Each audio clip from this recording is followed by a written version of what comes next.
Yamaha R15M. Silipin natin ngayong araw. Tara!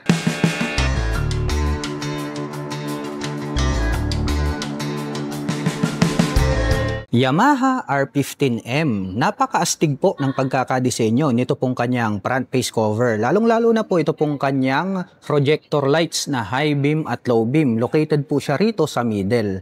At nandirito naman po ito pong kanyang split na daytime running light. Napakatutulis po nito pong kanyang mga edges. At dito po sa bandang itaas, clear color naman po ito pong kanyang windshield. At located po rito sa harapan, ito pong kanyang mga adjustable. Diecast na rin po pala yung kanilang mga ginamit para po rito sa kanyang dahon type na side mirrors. May nakalagay naman po rito na Yamaha in white color. At pagdating naman po rito sa kanyang side profile, may makikita po tayo rito na blue color na decal. At may nakalagay naman po rito na quick shifter dito sa decal na to na gray color. At located naman po pala dito po sa bandang ibaba, ito pong kanyang mga bulb type na turn signals na kapop up po yan.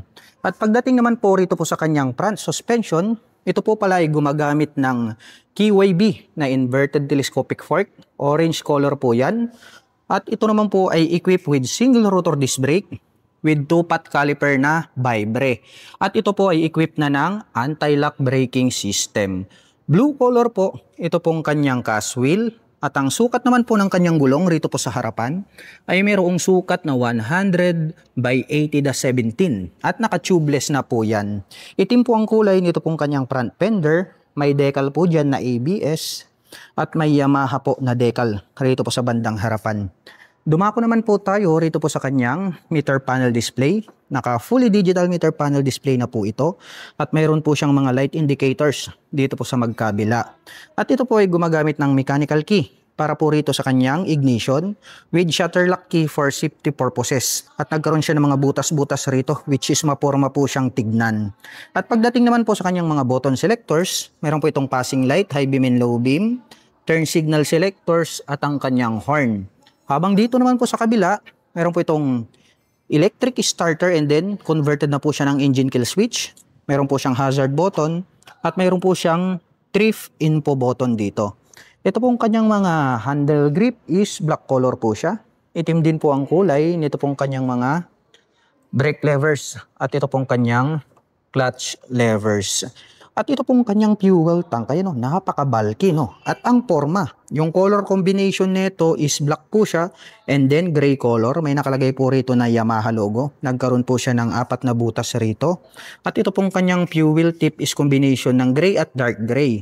Nagkaroon pa po pala siya rito ng R15M na badge, chrome color po yan. At meron po siyang decals rito na Y-Connect na kung saan ay pwede nating i-connect yung ating mga mobile phones para po ma-access natin yung internal system nito pong sports bike na ito.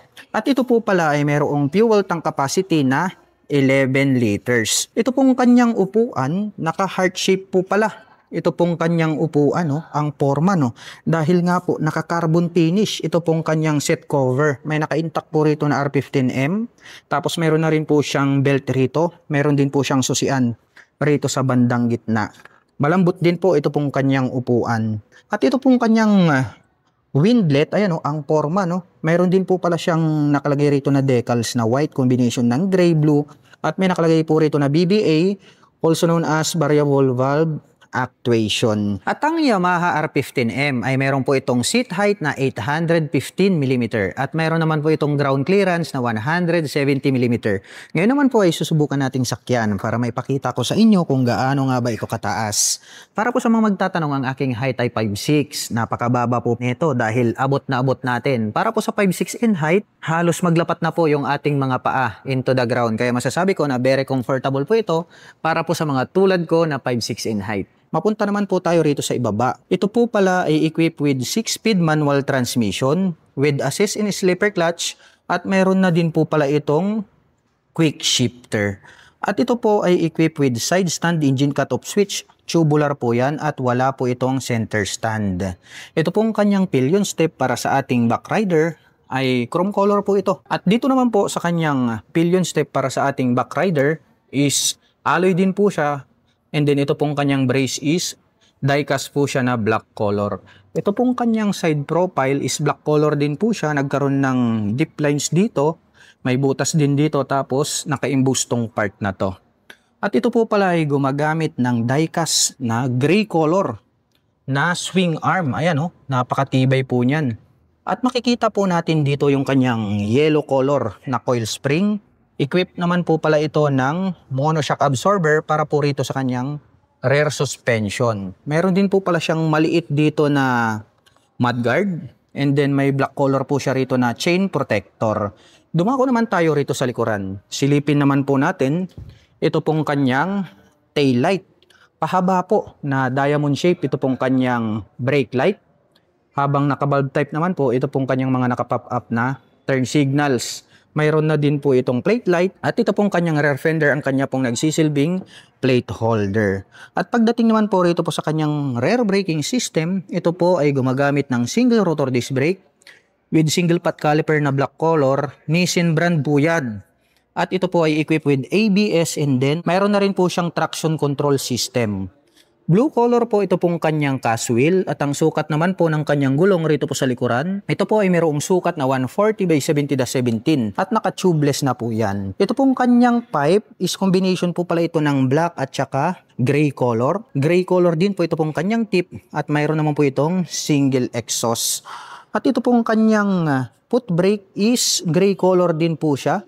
At ang kagandahan niyan, die-cast na po siya, hindi po siya metal, kaya hindi po yan kakalawangin. At ito pong kanyang engine cover is black color po siya, may nakalagay naman po dyan na Yamaha. At dito po sa kanyang engine extension cover, matulis din po ito.